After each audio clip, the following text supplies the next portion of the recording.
जय हिंद साथियों, स्वागत है आप सभी का एक बार फिर से एमएस क्लासेस में।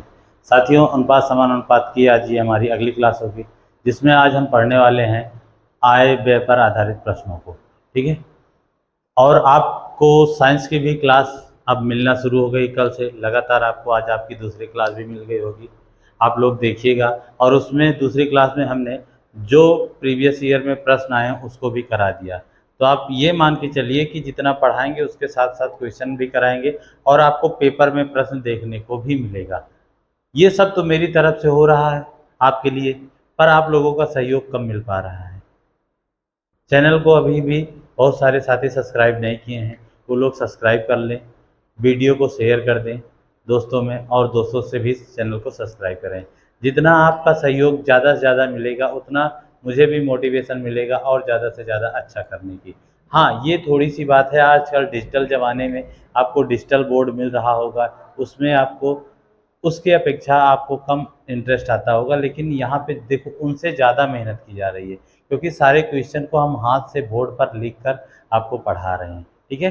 तो डिजिटल में तो क्या सीधे खोला हो जाएगा, अपने पास भी कुछ समय लगेगा लेकिन हो जाएगा। और आप लोग का सहयोग बना बना रहा तो जल्दी हो जाएगा, सारी चीज़ें जल्दी व्यवस्थित हो जाएंगी। ठीक है। तो आप लोग भी चैनल को सब्सक्राइब करिए, दोस्तों को से भी करवाइए और शेयर करिए। ठीक। चलिए आज की क्लास शुरुआत करते हैं।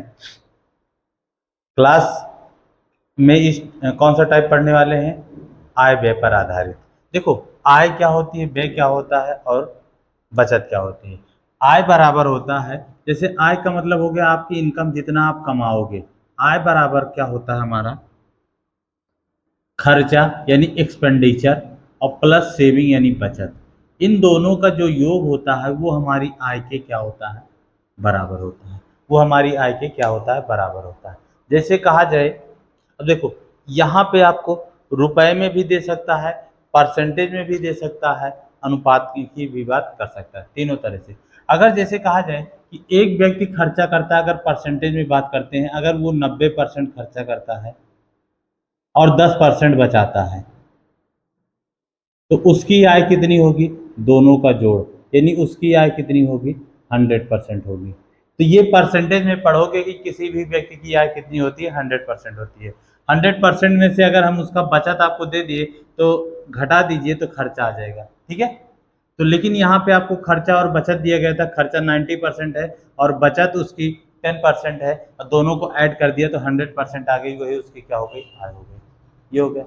अच्छा, जैसे एक व्यक्ति है, मान लीजिए इसको हम रुपए में बात कर लें, मान लीजिए एक व्यक्ति है 50 रुपए खर्चा करता है और 20 रुपए बचाता है।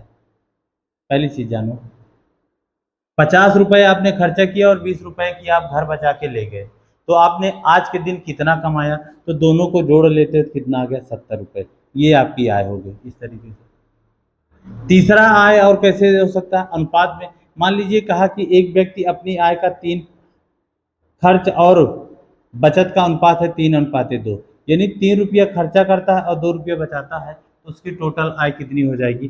5 हो जाएगी।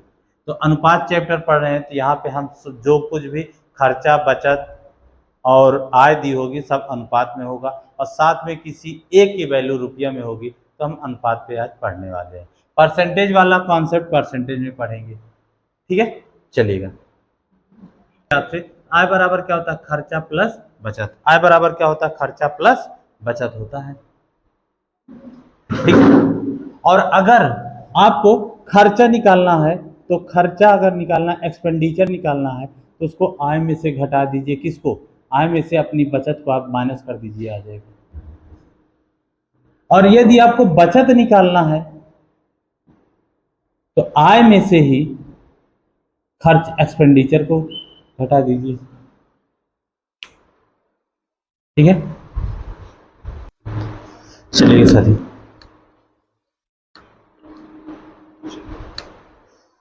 चलिए देखिए, बचत निकालना होगा तो आय में से खर्च को क्या कर देंगे? हम घटा देंगे। तो आइए देखिए, अब इसमें कैसे प्रश्न दिया होगा आपको। प्रश्न में दे दिया जाएगा कि एक व्यक्ति है, जैसे प्रश्न ऐसे आ सकता है, एक व्यक्ति के आय और व्यय, आय और व्यय, आय का मतलब इनकम हो गया, व्यय का मतलब उसका एक्सपेंडिचर यानी खर्च हो गया। आय और व्यय का अनुपात 7:5 है। यदि उसकी बचत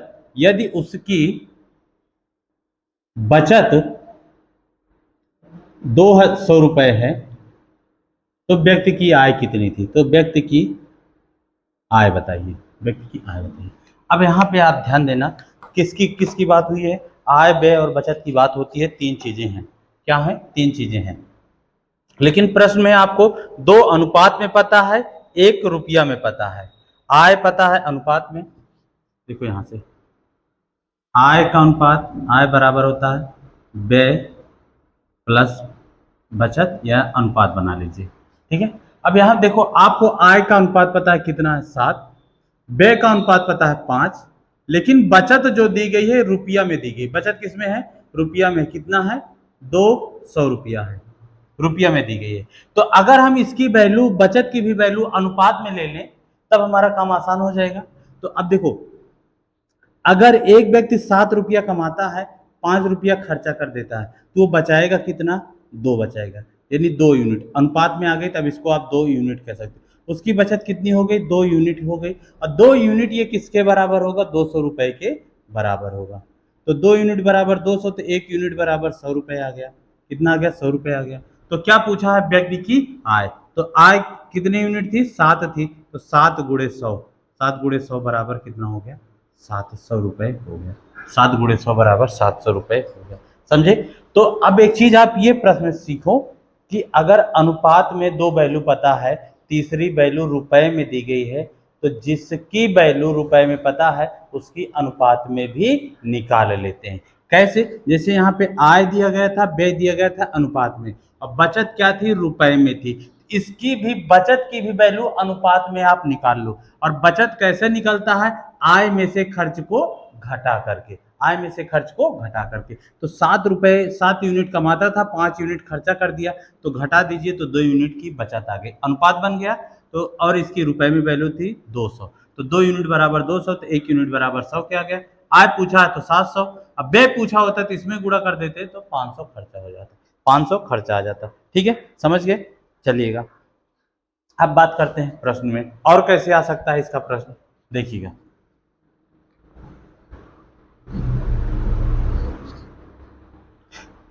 जैसे कहा, एग्जाम्पल है, शॉर्ट में लिखते हैं।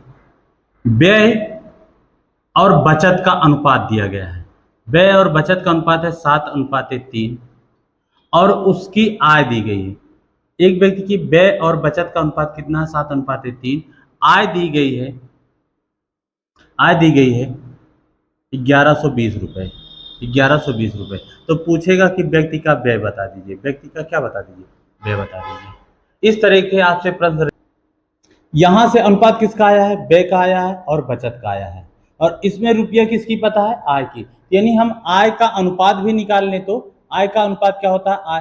आय का अनुपात क्या होता है? आय बराबर होता है व्यय प्लस बचत, व्यय प्लस बचत। तो व्यय कितना यूनिट खर्चा है? 7, और बचत कितना है? 3 यूनिट। तो 7 3 10 यूनिट, यानी आय की वैल्यू कितनी हो गई? 10 यूनिट हो गई। अनुपात में 3 यूनिट के साथ लिख देते। आय कितनी यूनिट आ गई भाई? 10 यूनिट। और 10 यूनिट की वैल्यू दी गई हमें कितना? 1120 रुपए दी गई है।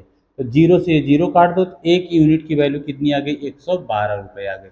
1 यूनिट की वैल्यू कितनी आ गई? 112 रुपए। अब क्या पूछा है आपसे? व्यय पूछा। व्यय कई यूनिट है? 7। तो 7 से क्या कर दीजिए? गुणा कर दीजिए। तो 12 सत्ते 84, और 7 एकम 7, 784 रुपए आ गया। अरे 7 दूनी 14, और 7 एकम 7 एक 8, और 7 एकम 7, कितना आ गया? 784 रुपए उसके खर्च आ गए।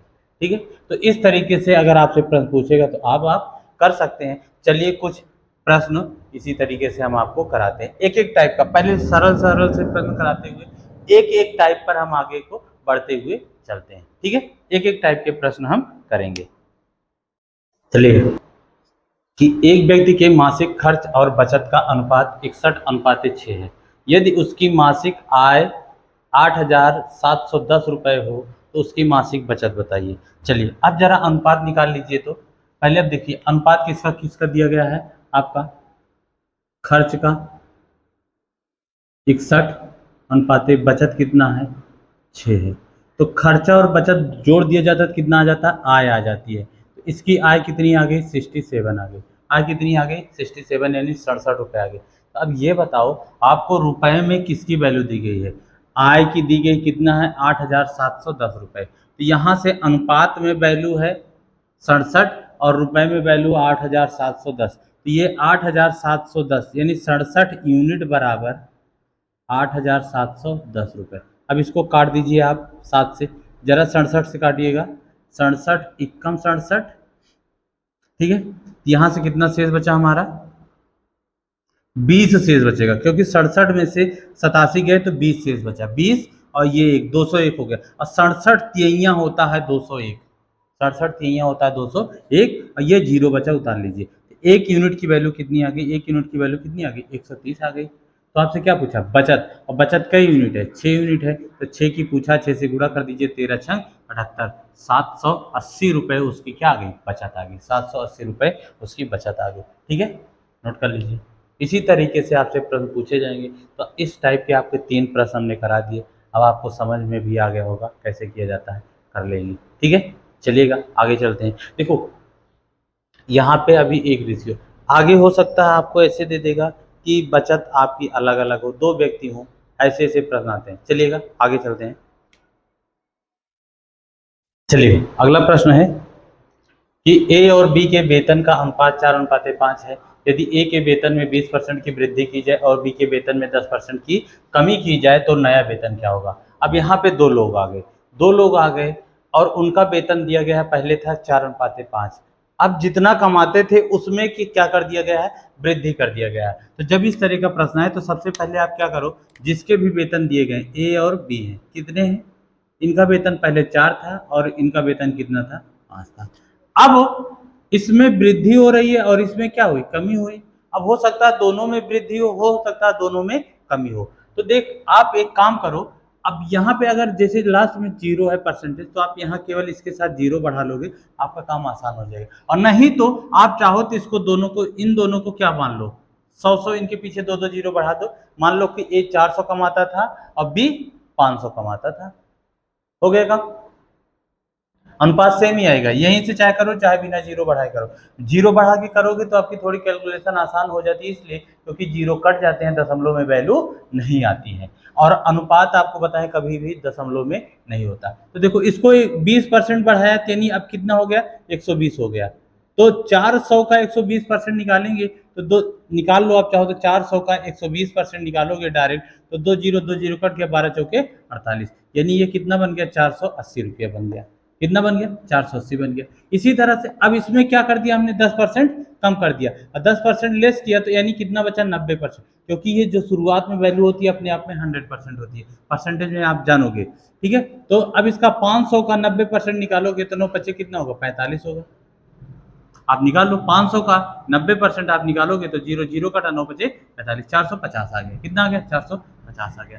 अब आपका अनुपात पूछा था, अनुपात भैया देखो 1 0 से 1 0 कट गया, 15 तिया 45 और 16 तिया 48 होता है, यानी 3 से कट गया। तो जो नया अनुपात बन के आया कितना आया 16:15 बन के आया, 16:15 बन के आया। कब, जब ए में वृद्धि की गई और बी में कमी की गई।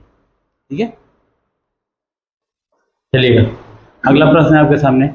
अब 3 व्यक्तियों में आ गया, इसी पर आधारित ग्रुप डी में भी आपसे प्रश्न पूछा गया था, जो आपका 2025 और 2026 में मिलाकर रेलवे ग्रुप डी प्रश्न हुआ, उस पर भी इसी पर आधारित प्रश्न आपसे पूछे गए थे। कहा था कि एक्स वाई और जेड के वेतन का अनुपात 18:5:8 है। यदि उनके वेतन में क्रमशः 10%, 20% और 20% की वृद्धि की जाती है तो उनका नया वेतन का अनुपात बताइए। चलिएगा पहले लिख लो तीनों लोगों का वेतन एक्स वाई जेड। देखो ये 18 कमाते थे तो 10, चाहे 1 0 बढ़ा लो चाहे 2 0 बढ़ा लो, क्योंकि यहाँ 0 कट जाएगा, आसान हो जाएगा हमारा काम। 180 हो गया। दूसरा 50 कमाता था तो इसके पास भी 1 0 बढ़ा दो, 5 था तो 0 बढ़ा दिए। ये 10 कमाता था, इसके पीछे भी 1 0 बढ़ा लो, 100 हो गया। यानी अनुपात देखो तो 18:5:10 ही आएगा। एक्स में इसमें 1 0 बढ़ा दिया, इसमें 1 0 बढ़ा दिया, इसमें 1 0 बढ़ा दिया। अब इसकी आय में वृद्धि हुई है कितने परसेंट की, 10% की, यानी 10% की वृद्धि हुई तो कितना बन गया 110%। तो 180 का जब आप 110% निकालोगे, 180 का आप 110% ऐसे निकालोगे, 1 0 से 1 0 कट गया दोनों। अब बचा कितना 18 × 18 11। तो अब आप जानते हो 11 × 18 करोगे तो 11 गुणे 18 करो, 18 एकम 18, 18 एक 19 हो गया, यानी 198 आ गया। अब ये 20% की वृद्धि हुई, 20% की वृद्धि हुई इसमें, यानी ये 120%। तो 50 का 120% जब आप निकालोगे तो 60 आएगा, क्योंकि दो जीरो कट जाएगा। अब 12 पंचे कितना बना, 60 बना। कितना बना, 60 बना। चलो भाई आगे, इसका भी 100 का 120%, 20% की वृद्धि हुई ना, इसका भी 120 निकालोगे तो 120 होगा। कितना होगा, 120 होगा। अब देखो ये जरा किससे कर सकते हैं, अब क्योंकि ये सरल अनुपात तो होगा नहीं, ये जिससे कट जाए वही सरल अनुपात होगा।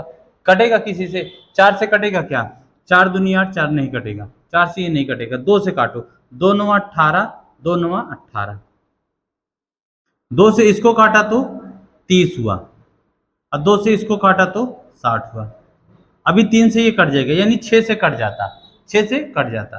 तो 3 से काट दीजिए, 3 तिया 9, 3 तिया 9, और 3 धामा 30, और 20 तिया 60।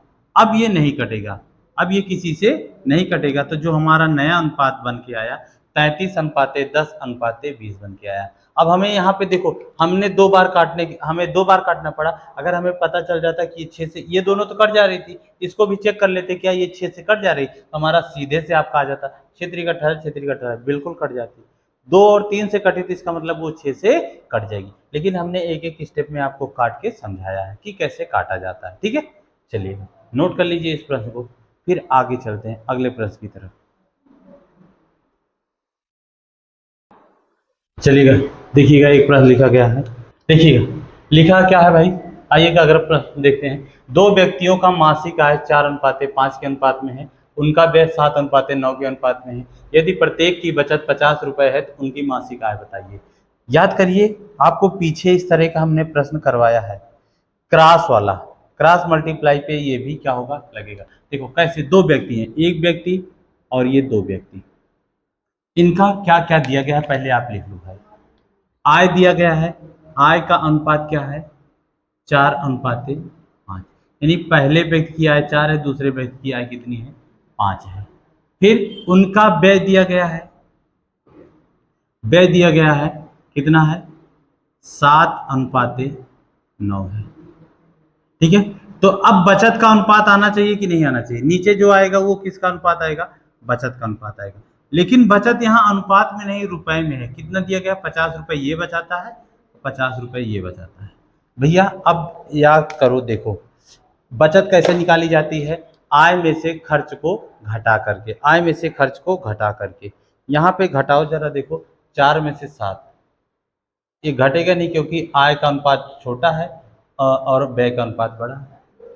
अब आप क्या करो, कैसे करोगे, तो एक, इसीलिए आपको एक तरीका बताया था क्रॉस वाला, कि जिसमें आप चाहे जैसा करो, जब संख्या वृद्धि और कमी वाली हो रही थी ना, वही मेथड है। चाहे आय से व्यय या बचत का अनुपात बड़ा हो या छोटा हो, कैसा भी हो आप कर सकते हो। ठीक है, अब देखो आप इसमें क्या करो, सीधा पहले का क्रॉस मल्टीप्लाई, 9 चौके 36, 36 यूनिट, इधर 7 पचे 35 यूनिट, माइनस 35 यूनिट, बराबर। अब इधर देखो यही होगा, 9 पचे 45 और 7 पचे 35, 9 पचे 45 यानी 450 माइनस 7 पचे 35, 350। यहाँ से घटाओ, देखो कितना है, कितना है, 36 में से 35 गए तो 1 यूनिट आई, कितना आई, 1 यूनिट आई। और 1 यूनिट की वैल्यू 450 में से 350 गया तो 100 ही आया। तो 1 यूनिट की वैल्यू कितना आ गया, 100 रुपये आ गया। अब क्या पूछा है, प्रत्येक की मासिक आय, पहले की मासिक आय कितनी थी, 4 थी ना, तो इसकी आय कितनी हो जाएगी, 400 हो जाएगी। 100 गुणे 4, 400 हो गई। और दूसरे की आय कितनी थी, 5 यूनिट, तो 5 गुणे 100 बराबर 500 हो गई। अब आप ये कहो कि हम इसी 100 से इसमें गुणा करके इसका व्यय निकाल लें, तो नहीं आएगा, वो गलत हो जाएगा। अच्छा, इसका व्यय निकालना होता तो क्या करते, आय में से खर्च, बचत को क्या किया जाता है, घटाया जाता है। और इसकी आय कितनी है, 400 रुपए है, और इसकी बचत कितनी है, 50 रुपए है, 50 घटा देते, तब हमारा इस क्या आ जाता है, इसका खर्च आ जाता है। ठीक है साथियों, तो इस क्लास को यहीं तक रखे हैं, कहीं जाना है, फिर आपको इसी के आगे कल की अगली क्लास में कराएंगे। फिर मिलेंगे आपको अगली क्लास में, तब तक के लिए जय हिंद जय भारत।